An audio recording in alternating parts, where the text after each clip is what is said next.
አርኪቴክቸራል ወንደር አሉ እዚህ ኢትዮጵያ ውስጥ ፎር ኤግዛምፕል የአክሱም ሐውልትን ብትወስዱ የላሊበላ ቤተክርስቲያንን ብትወስዱ የጎንደር ቤተመንግስት ብትወስዱ የሐረርን ግንብ ብትወስዱ እነዚህ ሁሉ እንግዲህ በአርኪቴክቸሩ ሳይድ በጣም የሚደነቁ ስራዎች ናቸው ማለት ነው። በትራዲሽናል ኢንዱስትሪው ደግሞ ብትመጡ በተለይ አይረን ስሜልቲንግ የአይረን ብረትን በማቅለጥ የሚሰሩ ስራዎች፣ ሽመና፣ እንደዚህ አይነት ስራዎች በጣም ኢትዮጵያ ውስጥ የሚታወቁ ናቸው። እንዲሁም ደግሞ ኢንዲጂነስ ፋርሚንግ ኤንድ ሪሶርስ ፕራክቲሶችም እንዲሁ ኢትዮጵያ ውስጥ የሚታወቁ ሄሪቴጅ እና ስኪሎች ናቸው። ከዛም በተጨማሪ ኦራል ኤንድ ሪትም ፊሎሶፊዎች አሉ፣ ግዕዝ ቋንቋዎች አሉ፣ ሎካል ላንጉዌጆች አሉ። እነዚህም በተመሳሳይ ሄሪቴጆች ናቸው፣ የኢትዮጵያ ቅርሶች ናቸው ማለት ነው። ኮሚኒቲ ሲስተም ወይም ደግሞ ህዝቡ የሚተዳደርበት ሲስተሞች ስንል የመጀመሪያው ኦሮሞ ጋር ስንሄድ ገዳ ዲሞክራቲክ ሶሻል ፖለቲካል ሲስተም አለ እንደምታውቁት። አፋር ጋር ደግሞ ስትመጡ ዳጉ የሚባል ሲስተም አለ። ዳጉ የሚባለው ኢንፎርሜሽን ኤክስቼንጅ የሚደረግበት ሲስተም ነው። ኮንሶ ጋር ብትሄጁ ደግሞ የራሳቸው የሆነ ሲስተም ምንድነው ሂልሳይድ ቴራሲንግ ፎር ፋርሚንግ። ሂልሳይድ ቴራሲንግ ከዚህ በፊት አንስተናል። በእርከን ማረስ የእርከን እርሻ ወይም ደግሞ ልክ እንደዚህ በደረጃ ማረስ ማለት ነው። እንደዚህ እያሰፉ በደረጃ ማረስ የእርከን እርሻ ተብሎ ይጠራል ማለት ነው። ዶርዜ አካባቢ ደግሞ እንደምታውቁት በሽመና ማንም የሚችላቸው የለም ማለት ነው። ስለዚህ የተለያዩ አካባቢዎች ላይ የተለያዩ ስፔሻላይዝ ያደረጉባቸው ስኪሎች አሉ ማለት ነው። በተጨማሪም ሱርማ አካባቢ ላይ ብትሄዱ ትራዲሽናል ፋሚሊ ፕላኒንግ ሜተድ አለ። ጉምዝ አካባቢ ላይ ብትሄዱ ሽፍቲንግ ካልቲቬሽን እና ናቹራል ሪሶርስ ማኔጅመንት ስኪል አለ።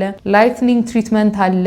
ላይትኒንግ ትሪትመንት ምን ማለት መሰላችሁ? ሞይስት ግራውንድን በመጠቀም ማቃጠል ነው። አሁን ለምሳሌ እንበልና እዚህ እርሻ ላይ አንድ ገበሬ የተወሰኑ ሰብሎችን እዚህ አካባቢ ያሉ ሰብሎችን ማጥፋት ቢፈልግ እና ማቃጠል ቢፈልግና ነገር ግን በዚህኛው ሳይድ ደግሞ የሚፈልገው ይሄኛው እርሻ በጣም የሚፈልገው እርሻ ቢሆን እዚህ ጋር ያለውን ሲያቃጥል ይሄኛው እንዳይጎዳበት ከፈለገ ምን ያደርጋል መሰላችሁ? እዚህ ጋር አፈሩን እርጥብ ያደርገዋል። እርጥብ አፈር ላይ እሳት ስታደርጉ አብዛኛውን የእሳቱ እንቅስቃሴ የተገደበ ነው። መሬቱ እርጥብ ስለሆነ እሳቱ ገፍቶ አይሄድም ማለት ነው። ስለዚህ እንደዚህ አይነት ነገር እዚህ አካባቢዎች ላይ እንደነበረ እንዲሁም ደግሞ ኢንዲጂነስ ፕላንት ቤዝድ ሜዲሲን ከፕላንቶች የሚገኙ ሜዲሲኖች እዚህ አካባቢ ላይ እንደነበሩ እንረዳለን። ኦራል ዊዝደም ደግሞ በንግግር ከትውልድ ወደ ትውልድ እየተላለፈ የሚመጣ ማለት ነው። ኢትዮጵያ እንግዲህ በፕሮቨርብስ በምሳሌ ንግግሮች፣ በሶንግ እንዲሁም በፎልክ ቴሎች በደንብ ሪች የሆነች አካባቢ ነች። ስትሮንግ ትራዲሽናል ኤንድ ኮንፍሊክት ሪዞሉሽን ሲስተም አላት በየቦታው። እንዲሁም ደግሞ ኢንዲጂነስ ኖሌጅ ኖት ፉሊ ስተዲድ ኦር ዶክመንት። ኢንዲጂነስ ኖሌጅ ቅድም እንዳልኳችሁ ብዙ ቻሌንጆች ስለሚገጥሙት ሙሉ ለሙሉ አልተጠናም። ሪሰንትሊ ጌኒንግ አቴንሽን ፎር ሰስቴናብል ዴቨሎፕመንት አሁን ላይ ግን ሰምሃው አቴንሽን እያገኘ እንደመጣ እንረዳለን። ሄሪቴጅ ምንለው ምንድን ነው ስንል ሌጋሲ ኦፍ ፊዚካል አርቲፋክትስ ኤንድ ኢንታንጂብል አትሪቢዩትስ። ሄሪቴጅ ማለት ቅርስ ነው። ቅርስ እንግዲህ እንደምታውቁት ሁለት አይነት ነው ያለው አይደለ? የሚዳሰስ የማይዳሰስ። የነዚህ የሁለቱ ነው። እንዲሁም ደግሞ ቅርስ ከባለፈው ከፓስት ወይም በፊት ከነበረው ኢንሄሪት የተደረገ የተወረሰ ነው። ፕሬዘንት ላይ ደግሞ ሜንቴን የሚደረግ በደንብ የሚጠና ለብዙ ምርምሮች እንትን የሚደረግና አሁን ላይ ተጠንቶ ደግሞ እዚህ ላይ የማይቀር ወደ ፊውቸር ጀነሬሽኑ የሚተላለፍ ነው ማለት ነው። እንዲሁም ደግሞ ይሄ ሄሪቴጅ ማቴሪያል እና ነን ማቴሪያል ካልቸሮችን በውስጡ ያቀፈ ነው ማለት ነው። ሄሪቴጅ ኤቭሪቲንግ ፒፕል ዋንት ቱ ሴቭ የሚደረግና ለቀጣይ ጀነሬሽን የሚሰጥ ነገር ነው። ሄሪቴጅ እንግዲህ ሰዎችን ከፓስት ጋር በደንብ ኮኔክት የሚያደርግ ነገር ነው።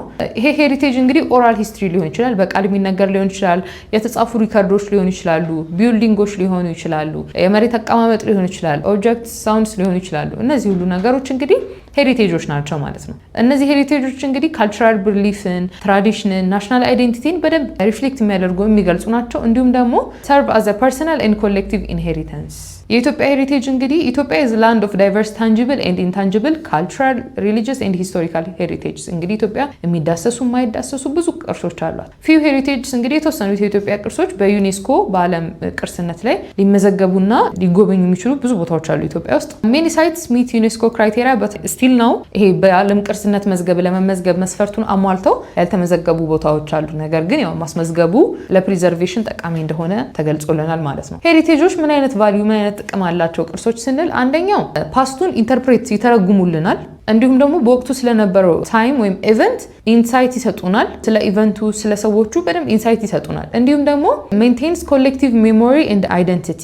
በተለይ ባትል ፊልዶችን፣ ስታቲዩስን፣ ፓላሲዎችን በደንብ ኤክስፕሌን በማድረግ የራሳቸው የሆነ ሮል አላቸው። እንዲሁም they serve as a symbol of nationalism and national identity። ሀገርን የሚወክሉና ሴንስ ኦፍ ቢሎንጊንግነስ የሚሰጡ ወይም ደግሞ ናሽናል አይደንቲቲ የሚሰጡ አይነት ነገሮች ናቸው ማለት ነው። strengthens identity at local, regional, national and international level። አይደንቲቲ ማለት ሴንስ ኦፍ ቢሎንጊንግነስ ለዛ ሀገር እኔ የዚህ ሀገር ዜጋ ነኝ የሚለውን አይነት ስሜት በደንብ እንዲያዳብሩልን ምክንያት ይሆናል ማለት ነው።